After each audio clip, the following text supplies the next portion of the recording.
Howdy, howdy, howdy. It is that time once again for the Divi Live at 5 weekly update. My name is Nick Saponaro, and I have to thank you all for joining me at this hour of the day. For some of us, it's 5 p.m.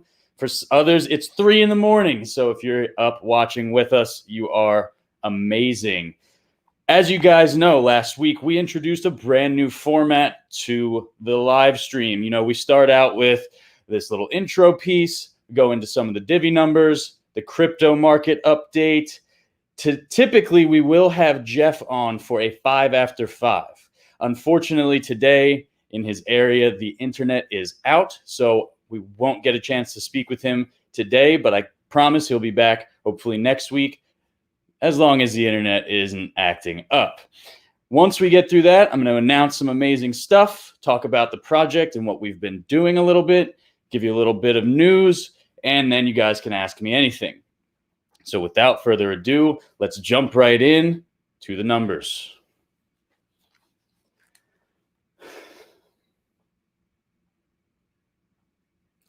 All right, so another great week for the Divi project as far as numbers are concerned. Let's take a look at those Divi beta wallet signups. 13,291. The number continuously climbs. Again, this is a testament to our new CMO and all the amazing people that she has brought on to lead the marketing efforts across the entire world.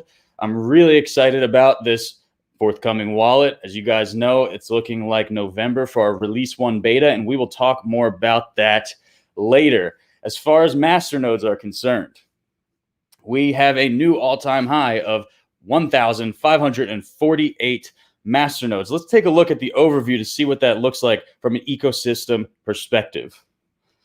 Much like last week, we have 52% of the entire network's coins in masternodes, securing and verifying the transactions throughout the network and creating one of the most secure networks out there. I'm extremely encouraged by these numbers because as the number of coins grows, instead of going onto the market, they're being allocated to more masternodes.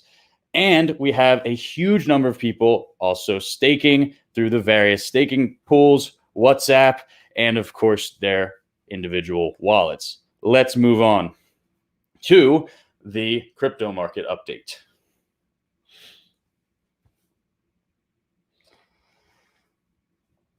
So, not a super exciting week in the crypto markets. Pretty much exactly what we saw last week.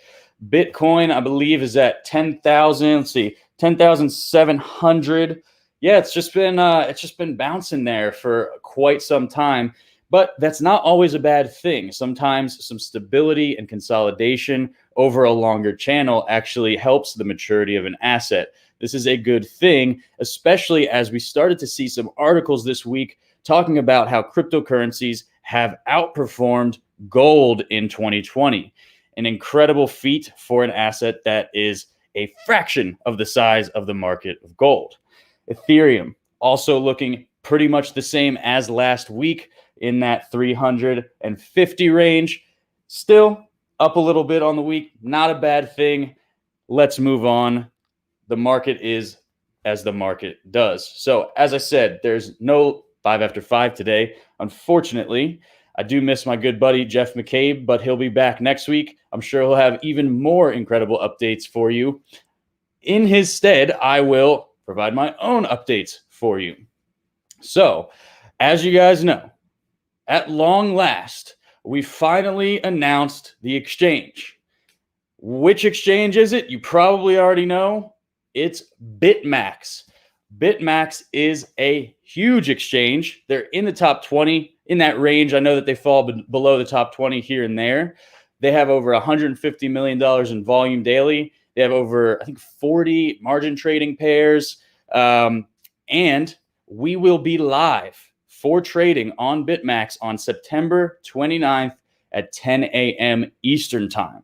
So you can go on Google and figure out what that means for your time zone. But in the meantime, you can actually start depositing and withdrawing Divi into the exchange right now. It is live to do so.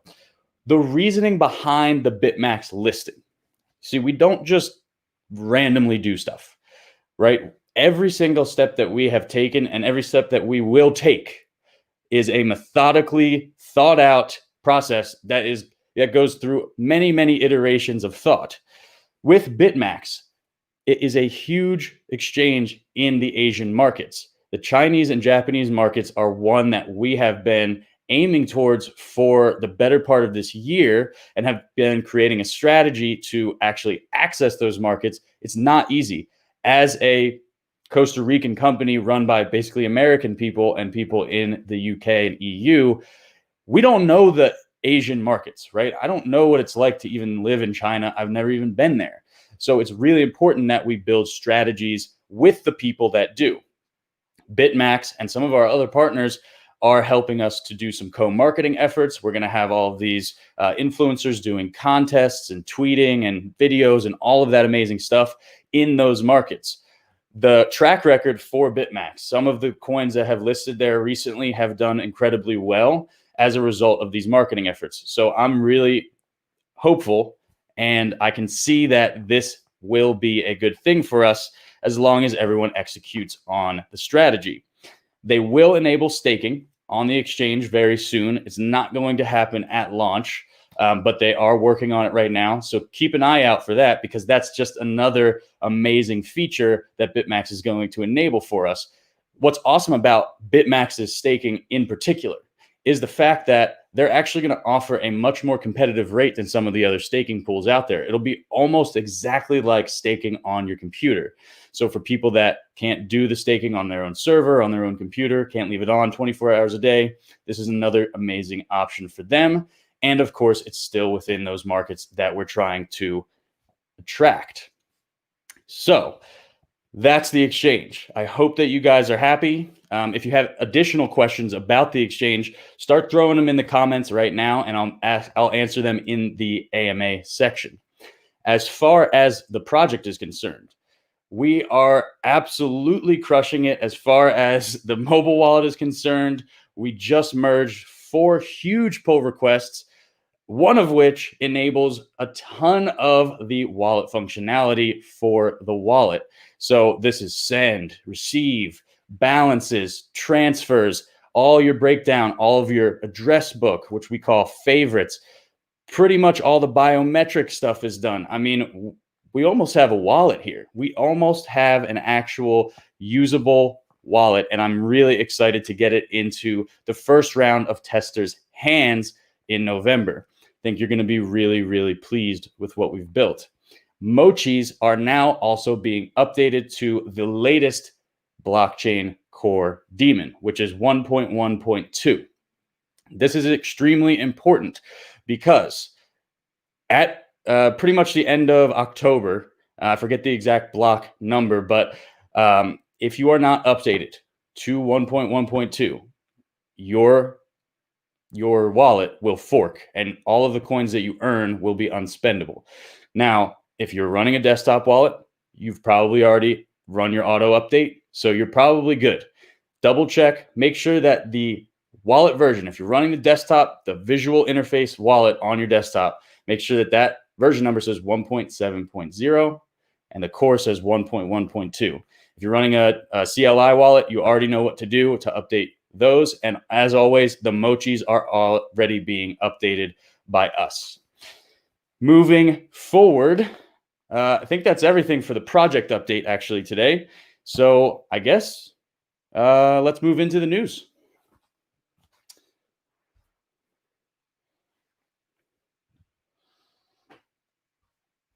Okay, so 2 interesting regulatory articles today. This week. The first one involves the EU, the European Union. And as you can see on the screen, the EU has now released their proposed cryptocurrency rules. Now, remember, this is just a proposal. But what's interesting around this is, I mean, there's not much new about it, right? They're talking about stricter rules, consolidating the market a little bit, trying to make it safer for investors. The same old stuff that we've heard from all the governments thus far.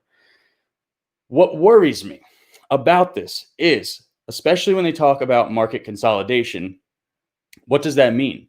Does that mean just reallocating the power back to the same people who have always had it? Or does it mean allowing new markets to consolidate, sort of like what we're doing at Divi, trying to enhance the user experience by consolidating the value chain?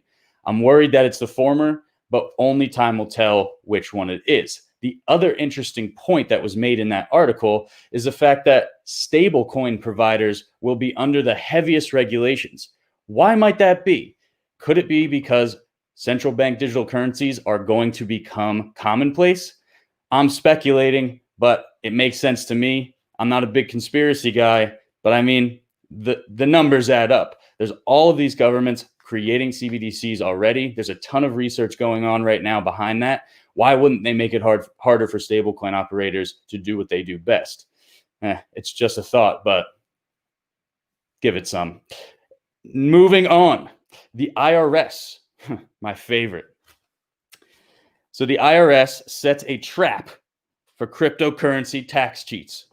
I mean, Wall Street Journal, you would think a less clickbaity article would be would be common here, but no, it's okay. We all need to get those clicks. So first of all, there's not a huge difference in what the IRS is talking about in this article. Basically, what it is they have this box on the US tax forms that you're supposed to check if you own cryptocurrency. And if you don't say the right answer, if you do own it and you say no, I guess at some point they'll audit you or come after you if they believe that you do own cryptocurrency. So now, in the past, it's been in a place where it wasn't a mandatory section of the tax form. So now they're actually moving it up, this form 1044, right under your name and address. Right under your name and address, you have to select whether or not you own any digital currency. This is quite interesting. And tax regulators and other tax professionals around the world agree that this is a pretty strange move.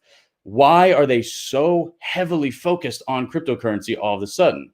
This was a nothing before, nothing to worry about. That'll fade out. It's just a scam, whatever.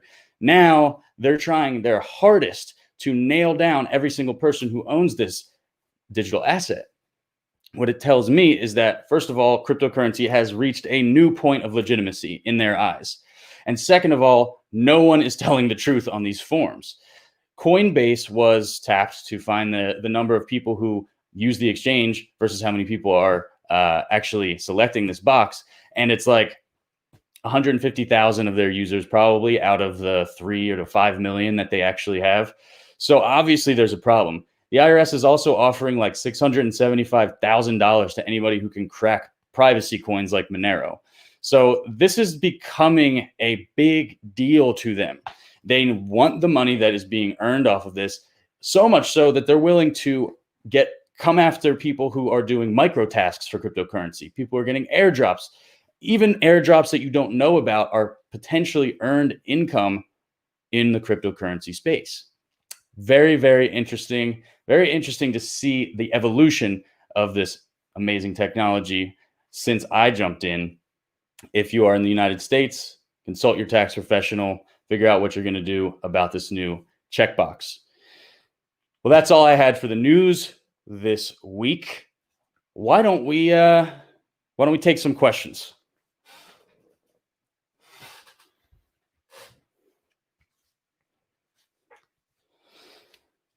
What do we got today, Frisco?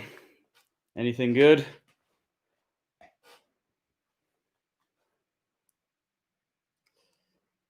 That's correct.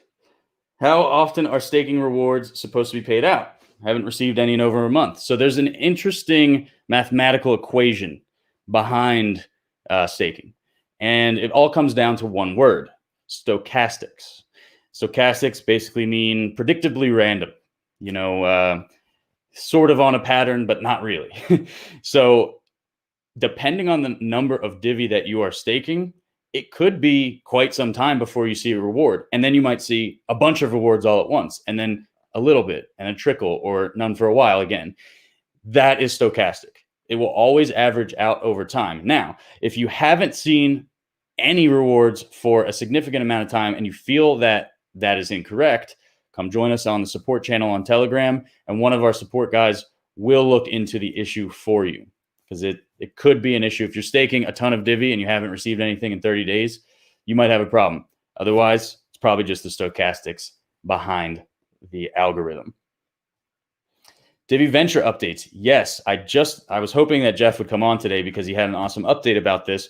I'll try to give you a brief overview right now. We've created sort of a framework for which the participants in Divi Ventures will actually end up participating, and it looks really good. Needs to probably go through a couple more iterations before it's publicly viewable, but it's moving along really well. I think that within the next month and a half, 2 months, we should be able to start actually onboarding individuals and new projects for use cases. So for the wallet, if you want to test the wallet, the first release 1 beta will basically go out to a small group, people that understand the technology behind it, people that have been working with us for a long time, our partners, influencer partners, things like that, as well as, of course, the Beta Basher team. The reason for that is this is a financial application.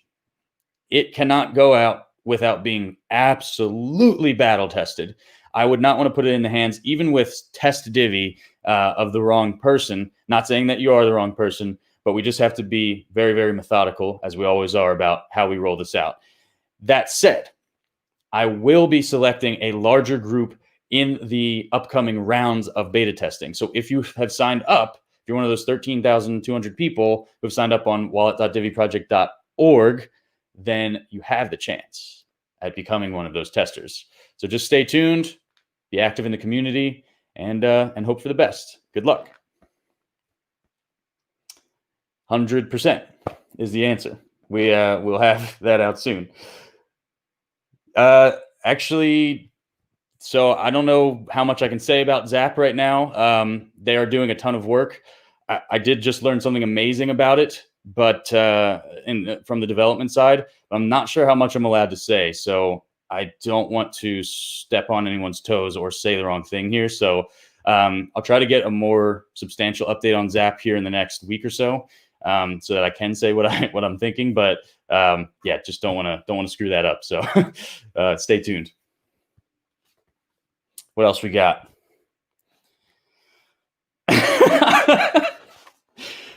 The IRS is toast. I wish, but they still got us under their thumb, unfortunately. Definitely want to hire a tax professional if you're curious about that.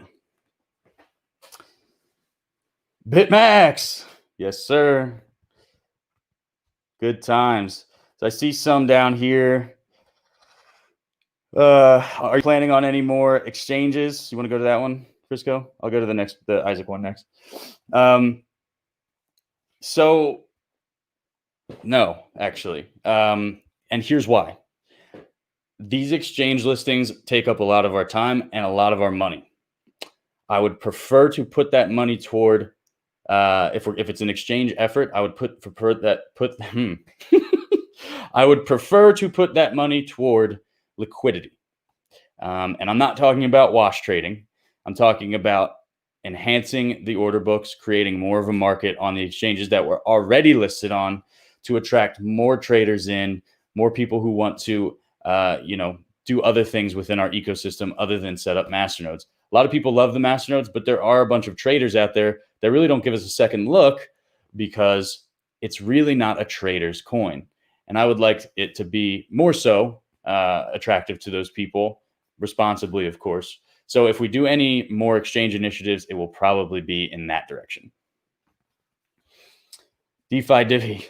So, we're focused on what we're doing. DeFi is cool. It's a bubble, just like the ICO thing. And I'm saying this apprehensively because we came out of the ICO bubble, Divi did, and we've been very successful. Not as a result necessarily of the ICO thing, but I think it's important to stay focused. We do have the partnership with Zap and they'll create the eDivi, and then people can do other DeFi stuff over there with that. My focus is on creating world-class financial applications for everyone. I think getting too distracted by every little fad that pops up in crypto would kill us. So, yeah. So Cryptopia. That's probably some news that I probably should have talked about. Kind of forgot that happened this week. So Cryptopia recently put out, finally, Grant Thornton has been their liquidator this entire time, helping them through the process of hopefully getting the people who were screwed in that unfortunate hack their money back.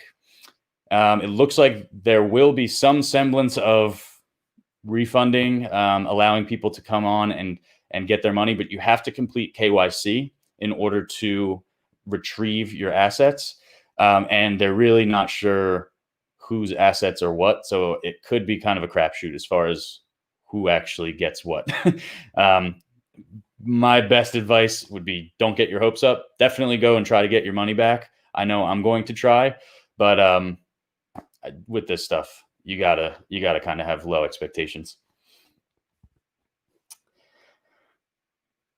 Any large businesses or organizations that have reached out or showed interest in utilizing Divi for interesting applications?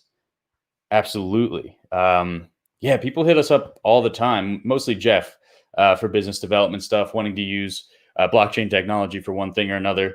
We do have some incredible news coming out soon. Damn it. I wish Jeff came on today. So I don't want to announce this yet, but it has to do with some institutional level finance stuff. That's all I'm going to say right now, but it's really cool. Probably one of the cooler use cases that I've seen for Divi and masternodes. So yeah, definitely keep an eye out for that. 2000 masternodes years end. Let's do it. Tell your friends to get a node.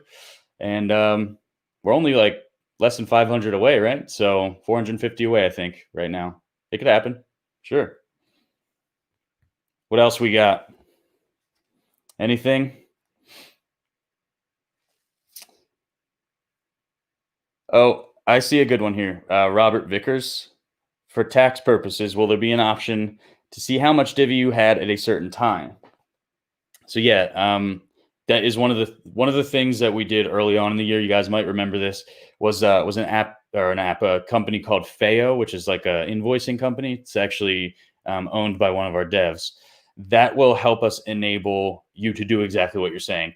Our ultimate goal is to just send everyone, if they request it, a year-end roundup of everything.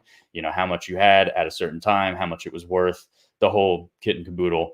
So that you can go to your tax professional and do whatever you need to do if you so choose. Cool. So I know there's a ton of other questions, but I don't want to drag on for too long. You can always find me on Instagram. You can't find me on Instagram, but you can find me on Telegram or Twitter or any of the other social medias if you have more questions. You know where to find us. It's at Divi Project across all social media, including Telegram. You can find us on Discord as well. As always, I can't thank you guys enough for spending this 25 minutes to half hour with me for the Live After 5 update. I hope that you guys are enjoying these updates. I always take your advice and criticism into consideration for these episodes. So please do not hesitate to give us accolades or completely roast us in the comments. I don't care either way, but I will read them and try to improve based on them. So as always, once again, thank you. And guess I'll see you guys next time.